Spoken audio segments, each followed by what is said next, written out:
প্রার্থনা করার সময় কি কখনো আপনার শরীর হালকা কাঁপতে থাকে? অনেকেই এই অভিজ্ঞতা পান, কিন্তু এর অর্থ বুঝতে পারেন না। প্রার্থনার সময় শরীর কাঁপা সবসময় ভয়ের বিষয় নয়। অনেক সময় এটি গভীর আবেগের প্রকাশ হতে পারে, যখন হৃদয় ঈশ্বরের সামনে সম্পূর্ণ খুলে যায়। বাইবেলে আমরা দেখি যখন মানুষ ঈশ্বরের উপস্থিতি গভীরভাবে অনুভব করত, তখন তারা ভক্তিতে কাঁপত। এর অর্থ এই নয় যে কিছু অস্বাভাবিক হচ্ছে। অনেক সময় এটি বোঝায় যে আপনার হৃদয় ঈশ্বরের সামনে সংবেদনশীল হয়ে উঠেছে। এই মুহূর্তে সবচেয়ে গুরুত্বপূর্ণ হল শান্ত থাকা এবং বিশ্বাস ধরে রাখা।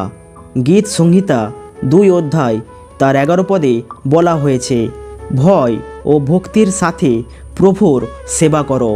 প্রিয় বন্ধু, আপনি কি কখনো প্রার্থনার সময় এই অভিজ্ঞতা পেয়েছেন? কমেন্টে লিখে জানান। আর চ্যানেলটি সাবস্ক্রাইব করে রাখুন, কারণ পরের ভিডিওতে আমরা জানব প্রার্থনার সময় হঠাৎ চোখে জল এলে এর আধ্যাত্মিক অর্থ কী।